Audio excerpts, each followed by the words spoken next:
Good afternoon. Welcome to the Administrative Committee meeting for the Moscow City Council. I'm Gina Terusio. To my right is Councilor Art Bedke, and to my left is Councilwoman Ann Zabala. This is Monday, March 11th. Our agenda, the first item is the approval of the Administrative Committee February 25th, 2019 minutes. I wasn't here, but they seemed to cover what needed to be covered. Okay. Same. Okay, awesome. I was here, and they were well done, so we'll approve those, Mr. Riedner. Thank you. The second item on our agenda is the Edible Forest Park official naming. David Schott, hello, sir. Well, hello and good afternoon.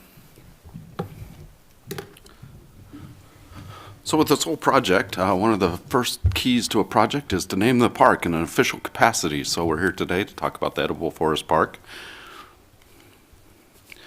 On September 12, 2018, the city requested suggestions for an official name for Edible Forest Park being the working name for the park. I'd note it's located on between Southview Avenue here, Indian Hills Drive, Highway 95, and so this is the property here, just over 4 acres. The nominations closed on October 20th of 2018. It seems like quite a while ago, but the Tree Commission did consider the 35 nominations we did receive, and they recommended the name Harvest Park. And so given that recommendation, we opened up a 60-day public comment period. Press releases were on November 20th and December 20th. The public comment period closed February 1st of this year. We did receive one comment. I like Harvest Park as the name of the proposed park. I also think it's a wonderful idea. I certainly hope it's water-wise, however. So, exact quote from the comment that was received. After our public comment period, I brought this back to the Tree Commission on their February 5th meeting, and they recommended officially naming the park Harvest Park. Just to make sure all our loose ends were taken care of, I brought this to the Parks and Rec Commission meeting on February 28th. They had the same recommendation, officially naming the park Harvest Park. So with that, we're recommending officially naming it Harvest Park, and I'd take any questions or take comments.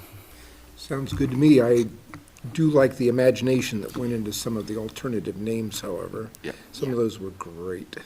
They were very creative. They were kind of cool. Yeah, if we can't have the Arboretum, then Yes. Harvest Park works too, I guess.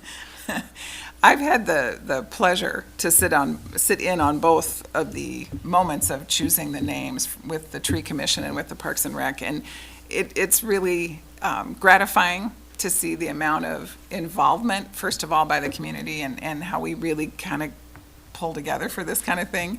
I like Harvest Park. I'm going to call it Arboretum just for fun, kind of in my own world. So Crunchy Munchy? yeah, crunchy munchy. So am I hearing we recommend Harvest Park? You Take are. it forward, and would we like to put this on consent, or can we talk about it at the big meeting? What's our agenda look like? Is it going to be pretty scary? I can't really say at this point, but So let's put it on consent, and then if we have extra time, then I think we should pull it and talk about it, because that's pretty cool. It's a cool thing. Sounds good. Thank you. Thank you, David. Okay, our next item, and I imagine it'll stay on consent. I would think so. Typically, if it is a non-controversial item, I think is the technical. But it's such a good criteria. marketing moment, but okay. Yeah, it's not controversial. Thanks, David. Thank you. Just think somebody's going to come out and fight for one of the other names. Arboretum, we're going to take over. Okay, the third item, and poor Amanda's sitting in the starting blocks and not moving. 2019 Moscow Farmers Market Handbook. Amanda Argona.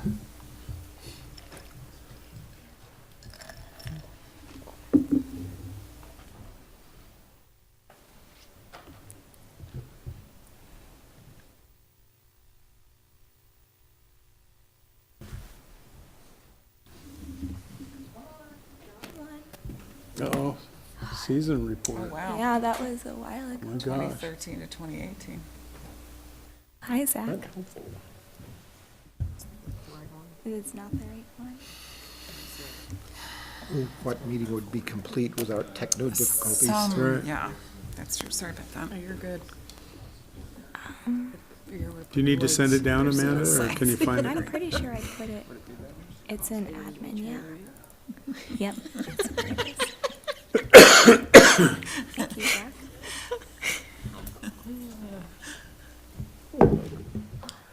There we go. Hey, right on. Nice work. I'm so short, I can't see that thing. Is that like the right glare? I can't see anything. I have trouble too. Good afternoon. So, what you should have had in your packets is 2019 vendor handbook revisions.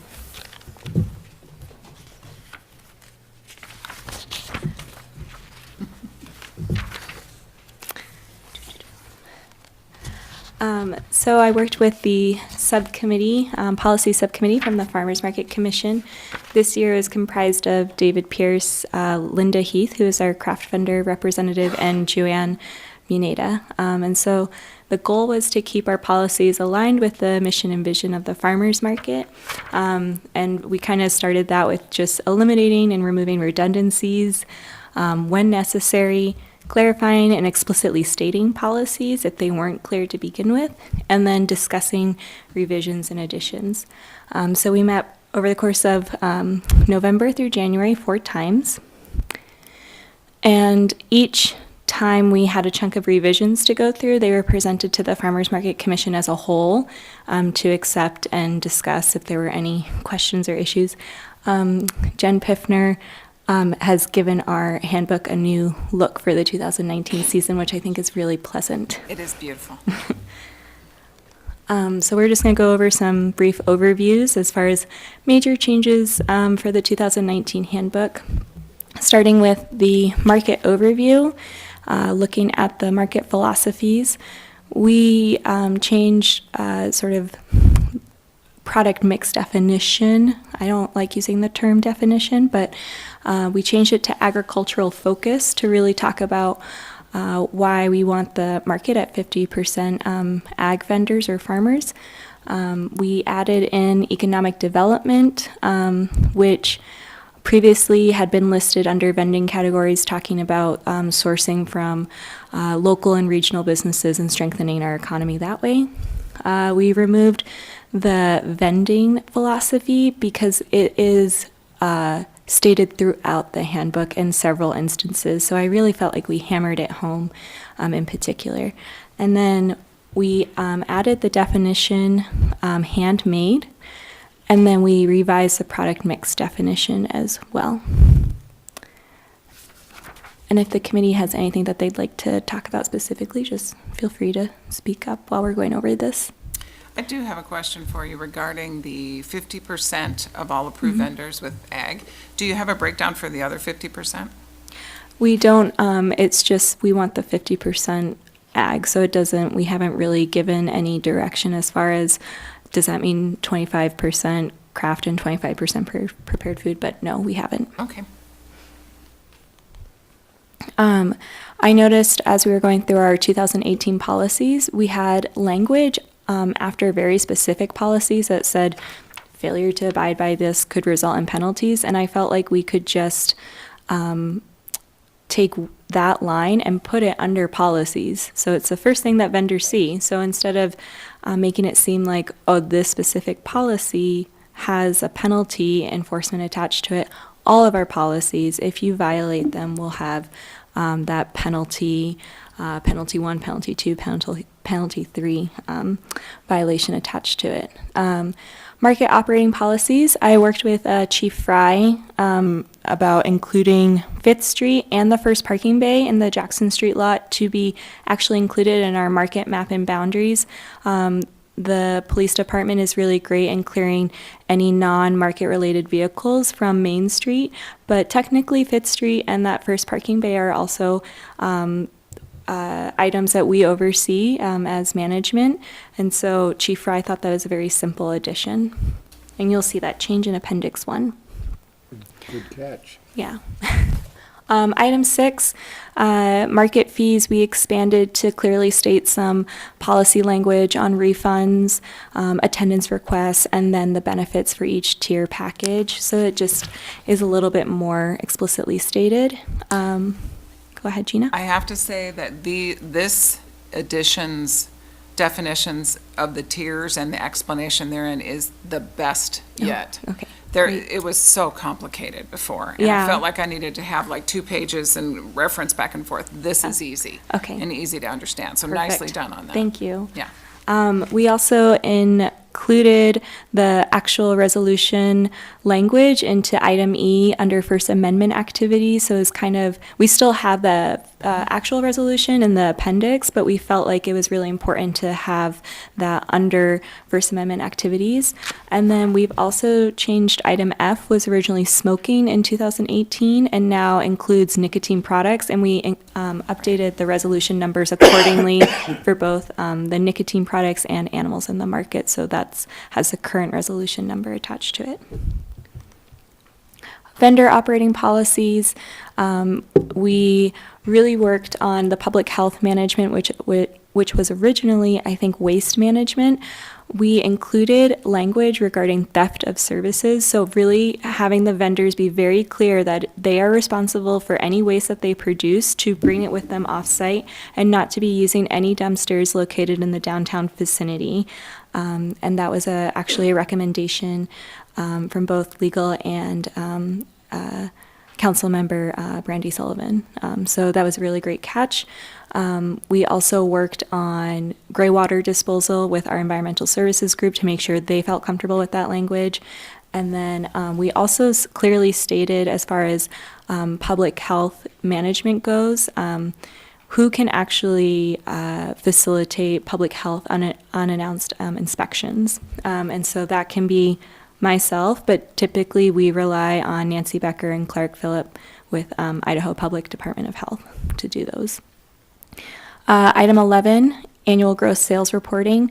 That specifically does have a different policy violation, which is if you do not report your sales reporting, you are disqualified from the market, and it removes the vendor's ability to appeal the decision. And that's one of the few mechanisms that the market has for vendors turnover. And we really aren't any closer to verifying accuracy. No, Okay. no. Okay. But we did implement this policy this year, and we disqualified 6 vendors that didn't get their reporting in. Wow. Okay. Because that's on an annual basis, That's right? on an annual basis. Wow. Yep. Okay. Let's see, previous item 17 was approved market vendor substitution, so that was in your 2018 handbook. This is really a benefit of being a Tier 3 vendor, and so we moved that to the Tier 3 package under market fees. We created a new appendix, Appendix 8. We do have language specifying where we want vendors to park, which is a minimum of 2 city blocks away, and we felt like the inclusion of a map would help vendors in actually following that policy. So we included a vendor parking map for item 18 under setup. So we reference, please see Appendix 8 under that item. Item 19, takedown, sorry. I'm just trying to follow my notes here. We are basically saying streets are closed until 1:10 p.m. And that is to encourage vendors to actually pack up their items, take down their items, move them to the sidewalk before they retrieve their vehicle. Right now, we have vehicles entering the market almost immediately at 1 o'clock. And sometimes it makes sense because their operation is literally shoving something onto a ramp and into a trailer. But it does create traffic problems in that 5th Street alley, plus off of Washington, turning from Washington onto 5th Street. So anyone that might be parked at the co-op, it just really creates some congestion issues. So this is our hope this year, that it will provide a mechanism for vendors to actually follow our preferred takedown method. And then it also provides some more safety measures for pedestrians that are, the market's still happening at 1, so that's what we're hoping. And then we added item 20, early departure and selling out. So we clearly state to vendors what is allowed and what is preferred as far as actions go. Policy violations. We have included a $50 penalty if you reach your third policy violation. All this has been reviewed by legal, and so we've worked with legal to make sure everything is up to snuff. We took our enforcement, which was coupled with the effective date in 2018, and made it a standalone section. And then I included an item about egregious behavior and offense, in case vendors are being belligerent or very threatening. It gives management another way to really work with those vendors in a different capacity than if someone's just not parking their car the way we want them to in the market. And we made the appeals process more of a step-by-step as far as what is expected and how that outline should go. Appendices, we updated Appendix 2. So we removed that fee schedule worksheet because I noticed that vendors' math was not matching up with what our office is, and we really should be the ones dictating their invoices and not the vendors telling us how much they think they owe. And so we want to make sure that that's very clear. And then Appendix 3 was updated. This was reviewed by the Moscow Volunteer Fire Department.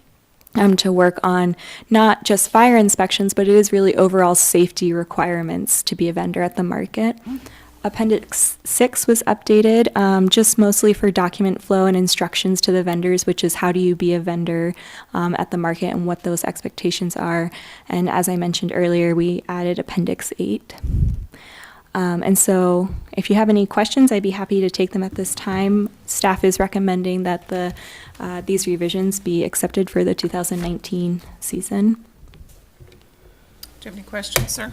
No, just a comment that being somebody who hasn't read through all of the changes in progress, I thought it read very well and covered a lot of bases that haven't been covered before from what I have read, so well done. Mm-hmm. Yeah, agreed. And I think you've done a really nice job of making it palatable to a wide audience, which I think is really important for this detailed information. I think my only stumbling block is still, and I'm hoping you walk us through it. Yeah. Council, is still that, the tiers, the spreadsheet or the green sheet itself. When you talk about it in the body of the document, it's very easy to understand. I just think I need somebody to hold my hand and walk me through it to begin with. But I hope that I am confident that this will help you, because you've lived with it now long enough and you know what you need to have out there. So, so I think that, I think this ought to go on regular agenda. Certainly. Mr. Reedner. Okay. Not that it's controversial, just it's exciting and cool, and you've done a good job. So, Great. does that sound good to you guys? It does. Okay. That is the last item on our agenda. Amanda, thank you very much. Shall we adjourn? We shall. Okay, awesome. Thank you.